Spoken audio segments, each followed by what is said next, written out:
पाश्चात्य स्वरलिपि पद्धति में आज आपको स्टाफ नोटेशन सिस्टम क्या होता है इसके बारे में मोटा मोटी परिचय बोलते हैं, संक्षिप्त रूपरेखा, वो मैं आपको बता रहा हूँ। स्टाफ नोटेशन सिस्टम जो है बेसिकली 11 लाइनों पर आधारित होता है। इस तरीके से हम 11 लाइन एक कागज़ में खींच के रख लें समझने के लिए, और जो बीच की लाइन है जो कि ऊपर से छठवीं और नीचे से भी छठवीं, बीच की लाइन है, इसको एक बार मार्क कर लें समझने के लिए। तो जो ऊपर वाला हिस्सा है, अगर कोई गीत की बंदिश मंद्र सप्तक से तार सप्तक के रेंज में घूम रही है तो उस समय ये प्रयोग में ज़्यादातर आता है। और कोई बंदिश ऐसी है जो कि मंद्र से लेकर मध्य इस एरिया में अगर वो चल रही है तो यहाँ पर इस एरिया का प्रयोग किया जाता है दर्शाने के लिए कि हम कौन सा एरिया यूज़ कर रहे हैं किसी बंदिश में। अगर इस एरिया की बंदिश को यूज़ कर रहे हैं तो हम यहाँ पे ये साइन लगाएंगे,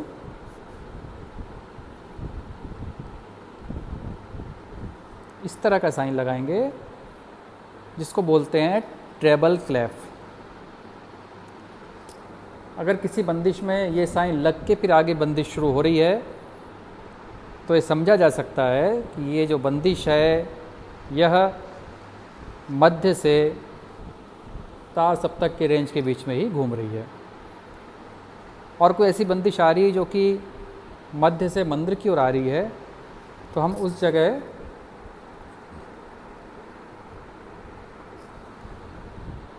इस तरह का साइन लगाएंगे जो कि कहलाता है बास क्लैफ, बेस कैप, बास क्लैफ जिस तरीके से, तो ये एरिया ये कहलाता है। अब ये जो बीच वाला एरिया है जो छठवीं लाइन है, इसके जो दर्शाया जाता है अंडाकार चिन्हों से हम स्वरों को दर्शाते हैं इस 11 लाइनों के बीच में। या तो दर्शाते हैं इस लाइन के ऊपर इस अंडाकार चिन्ह को लगाकर, या 2 लाइनों के बीच में इस तरह से जो अंडाकार चिन्हों को दर्शा के हम स्वर दर्शाते हैं। अगर भारतीय पद्धति से स्वरों के नाम अगर हम लिखें सा रे ग म प ध नि, ये है हो गए अपने भारतीय पद्धति या भारतीय स्वर नाम। अब इसके पाश्चात्य नाम भी हम एक बार जान लें क्या होते हैं।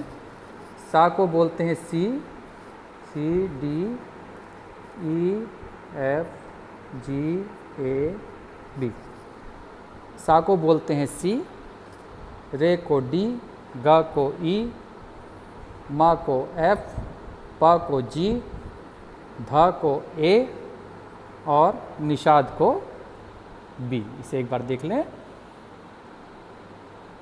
ऊपर है भारतीय स्वरनाम और नीचे है पाश्चात्य स्वरनाम।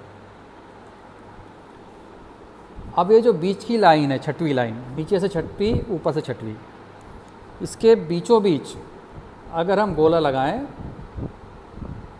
इस तरीके से तो ये स्वर दिखाता है सा,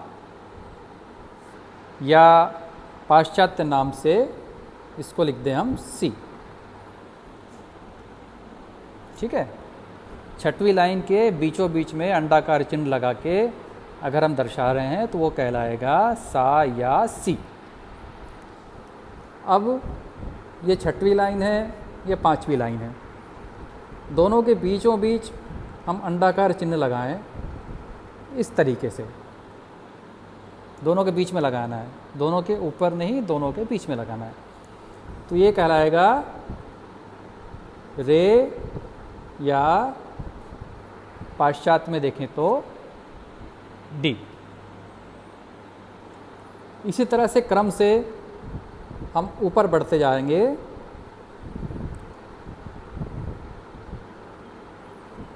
अब देखिए आगे किस तरह से लिखेंगे इसको।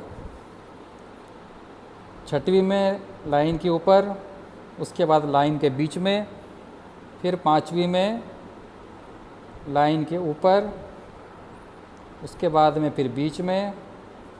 ये चीज़ देखें तो जो पांचवी में लाइन के ऊपर होगा वो कहलाएगा ग या ई। इसके बाद फिर म या एफ। सिस्टमेटिक बढ़ना है, लाइन के ऊपर, दो लाइन के बीच में, फिर लाइन के ऊपर, दो लाइन के बीच में बढ़ते जा रहा हूँ मैं। म, बाद हो गया प, फिर ध, फिर ये नी, सा।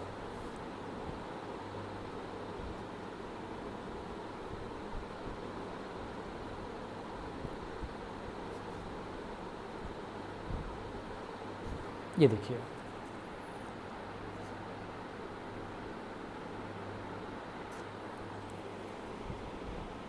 सी D E F G A B.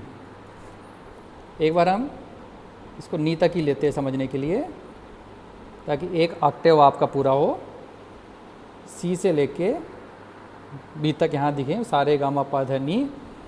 यहाँ पे छठवीं लाइन के ऊपर से शुरू करना है, दोनों के बीच में लगा दिया हमने सा।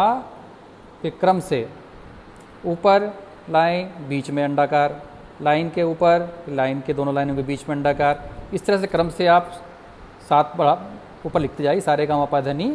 तो इस तरीके से हो जाएगा सा, यहाँ रे गा मा पा धा नी।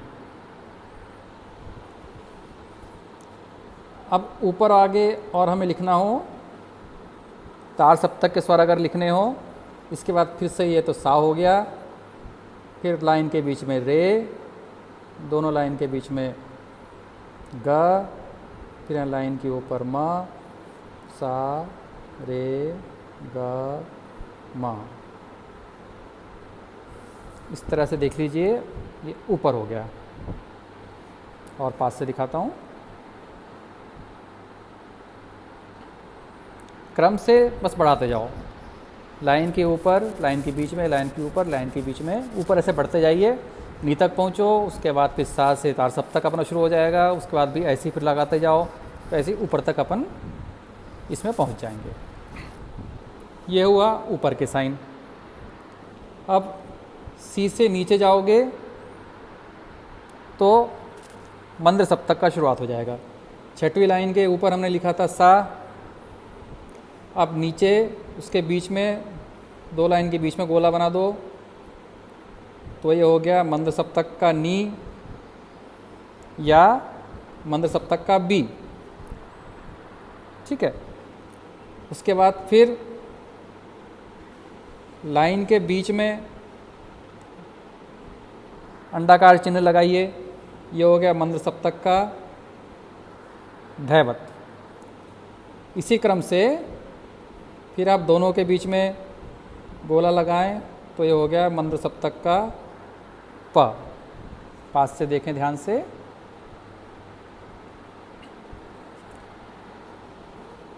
आपको सिर्फ एक चीज़ ध्यान रखनी है, लाइन के ऊपर और दो लाइन के बीच में। इसी क्रम से आगे आपको बढ़ते जाना है। ऊपर की साइड बढ़ेंगे तो इसी क्रम से ऊपर बढ़ेंगे, और नीचे की साइड बढ़ेंगे तो इसी फार्मूले से, इसी नियम अनुसार हम नीचे बढ़ेंगे। ऊपर के हो जाएंगे अपने मध्य से लेके तार सप्तक के स्वर, और नीचे की तरफ अगर आएंगे तो मध्य से लेके मंद्र सप्तक के स्वर। इस तरह से इसमें हम दर्शाएंगे। नीचे वाला पार्ट कहलाता है बास क्लैप, और ऊपर वाला पार्ट में अगर कोई स्वर लिपि हम दिखाएंगे तो वो कहलाता है ट्रेबल क्लैप। दोनों में साइन किस तरह से लगाते हैं वो मैंने दिखा दिया। इसमें इस तरह से साइन दिखाते हैं, और इसमें इस तरह साइन दिखाते हैं। अगले लेक्चर में हम सीखेंगे किस तरह से इसमें विकृत स्वरों को लिखते हैं और भी किस तरह की कुछ आगे बारीकियां हैं, वो हम आगे के लेक्चर में इसको देखेंगे। फ़िलहाल इसका अभ्यास कीजिए, किस तरीके से स्वर को लिखते हैं और कैसे बताते हैं कि सा कहाँ है, रे कहाँ है, गा कहाँ है, या सी कहाँ है, डी कहाँ है, ई कहाँ है, अगर पाश्चात्य तरीके से हम इसको देखें तो।